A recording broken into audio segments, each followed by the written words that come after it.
অগ্নি পরীক্ষার মুখে পড়তে চলেছে চন্দ্রযান 3। যাদের অরবিটে এন্ট্রি নেওয়ার হয়ে এসছে সময়। ইসরোর গোটা টিম হাই অ্যালার্ট রয়েছে। ইসরো এমনকি কমান্ড দেবে, ফুল রিস্কে রয়েছে মিশন। চন্দ্রযান 3 কে দেখে কিভাবে চীনের বরবাদ হয়ে গেল বিলিয়ন বিলিয়ন ডলার। এখন আবার ষড়যন্ত্র করার পরিকল্পনায় চীন। লিক হয়ে গেল চীনের প্ল্যান। বন্ধুরা, ভারতের গর্ব চন্দ্রযান 3 স্পেসে নিজের পুরো দাপটের সঙ্গে এগিয়ে চলেছে। সবকিছুই ঠিক রয়েছে। ইসরোর টিম চন্দ্রযান 3 কে চাঁদে পাঠানোর আগে তার 4টে ধাপ পূরণ করে ফেলেছে। কিন্তু বন্ধুরা, এখন চন্দ্রযান 3 কে নিয়ে ওই খবর চলে এসছে যার জন্য কোটি কোটি মানুষ অপেক্ষায় ছিল। ইসরো এখন তার টার্গেটকে অ্যাচিভ করার জন্য প্রথম গুরুত্বপূর্ণ চেষ্টা করতে চলেছে। বন্ধুরা, একভাবে বললে এটা চন্দ্রযান 3 এর প্রথম অগ্নি পরীক্ষা। এখনো পর্যন্ত চন্দ্রযান 3 যা করেছে তা সেটার জন্য খুবই সাধারণ ব্যাপার, কিন্তু এখন এই ধাপ পার হওয়া ইসরোর জন্য অত্যন্ত জরুরি। এর জন্য আজ ইসরোর পুরো টিম ফুললি অ্যালার্ট রয়েছে। মিশন চন্দ্রযান রয়েছে চ্যালেঞ্জের মুখে। আমরা মিশন নিয়ে সম্পূর্ণ ডিটেলস বলতে চলেছি। সেই সাথে আপনাদের এও জানাবো চন্দ্রযান 3 কিভাবে চীনের বুকে জ্বালা ধরিয়েছে। সেজন্যই তড়ি ঘড়িতে তারা বড় ঘোষণাও করে দিয়েছে, সেটাও আমরা জানবো। কিন্তু তার আগে জেনে নিই আজ চন্দ্রযান 3 কি কাজ করবে, কেন গোটা টিম হাই অ্যালার্টে রয়েছে। বন্ধুরা, আরো একটা খবর চীন থেকে যা ভারতের চন্দ্রযান 3 কে ষড়যন্ত্রের মুখে ফেলতে চলেছে। কারণ যদি ভারত সফল হয়ে যায় তাহলে চীনের স্বপ্নই থেকে যাবে এবং ভারত চীনের থেকে বেশ কিছু মামলা এগিয়ে যাবে। এক্ষেত্রে চীন ভারতের বিরুদ্ধে বড় রকমের ষড়যন্ত্র করতে লেগে পড়েছে। তাদের বড় প্ল্যান লিক হয়ে গেছে, এটাও বলছি। কিন্তু তার আগে চ্যানেলে নতুন হয়ে থাকলে অবশ্যই চ্যানেলটি সাবস্ক্রাইব করে পাশে থাকা বেল আইকনটি অল করে রাখুন। বন্ধুরা, আগে চলুন জেনে নিই ইসরোর পুরো প্ল্যান। চন্দ্রযান 3 এর প্রথম অগ্নি পরীক্ষা। চাঁদের কক্ষপথে যাওয়ার জন্য চন্দ্রযান 3 কে ইসরো দেবে সবচেয়ে বড় কমান্ড। এই মিশন লঞ্চ হয়েছিল 14 জুলাই। এতদিন পর সেটা চাঁদের কক্ষপথে যাওয়ার জন্য রেডি হচ্ছে। কেন্দ্রীয় মন্ত্রী জিতেন্দ্র সিং বলেন, সোমবার অর্থাৎ আজ ইসরোর টিম চন্দ্রযান মিশনকে চাঁদের দিকে ঠেলার জন্য স্পেশাল ইঞ্জিন ফায়ার করতে চলেছে।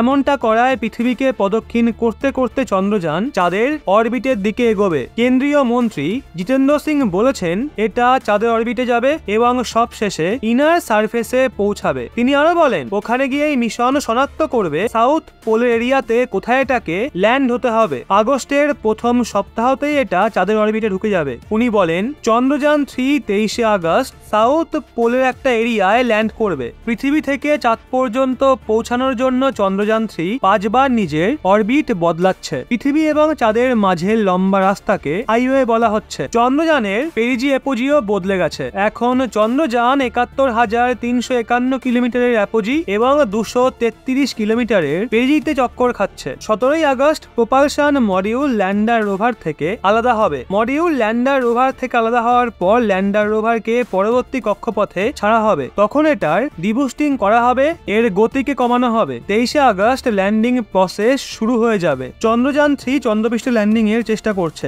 এমন জায়গায় সেটা নামতে চাইছে যেখানে আজ অবধি কেউ নামার সাহস করেনি। বিশ্বে 11টা দেশ মুন মিশন লঞ্চ করেছে। যদি ভারতের এই মিশন সফল হয়ে যায় তাহলে দক্ষিণ মেরুর কাছে ল্যান্ডার নামানো ভারত প্রথম দেশ হয়ে যাবে। চন্দ্রযান 3 কে দক্ষিণ মেরুর কাছে নামানো হচ্ছে না দক্ষিণ মেরুতে নামানো হচ্ছে। ভারত চাঁদের দক্ষিণ মেরুর নিকটে অবস্থিত ম্যানজিনাস ইউ গহ্বরের কাছে নিজের মিশনকে নামাতে পারে। এই মিশনের সাফল্য দেখে জ্বলছে চীন। বিগত কিছু বছরে চীন স্পেস প্রোগ্রামে বড় প্লেয়ার হয়ে উঠেছে। এই রিসেন্টলি নিজের পার্সোনাল আর্টিফিশিয়াল চাঁদ নির্মাণ করেছে। এখন চীন চাঁদ ও মহাকাশে গিয়ে সেখানকার খনিজ সম্পদকেও গ্রাস করতে চায়। এর জন্য তারা চন্দ্রযান 3 এর পর নিজেদের মুন মিশনের গতি বাড়িয়ে দিয়েছে। যেহেতু যাদের সাউথ পোলে গভীর রহস্য লুকিয়ে আছে, এর জন্য যদি ভারত চীনের আগে ওখানে পৌঁছে যায় তো চীন সেটা কিছুতেই মেনে নিতে পারবে না। এর জন্য চীনের রাষ্ট্রপতি তার বিজ্ঞানীদের উৎসাহিত করে বলে রহস্যময় মহাকাশে রহস্য উন্মোচন করা,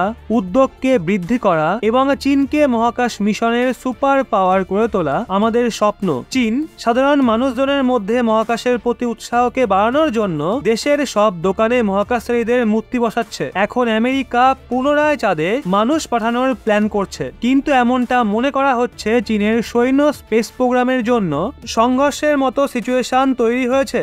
নাসা চিফ বিল মিলসন বলেছেন, সত্যতা এটাই, মহাকাশ নিয়েও রেস শুরু হয়ে গেছে। ওনার মতে চীন চাঁদের খনিজ সম্পন্ন স্থান দখল করার চেষ্টা করছে। বন্ধুরা, আপনাদের বলে দিই, চাঁদে হিলিয়াম-3 এক আইসোটোপের ভান্ডার পড়ে আছে, যাকে ভবিষ্যতের শক্তি বলে মনে করা হয়। এই কারণেই চীন তার চাঙ্গি 5 মিশনের মাধ্যমে চাঁদে মজুদ পাথরের নমুনা স্টাডি করেছিল। এতে হিলিয়াম-3 এর উপস্থিতির সংকেত পাওয়া গেছিল।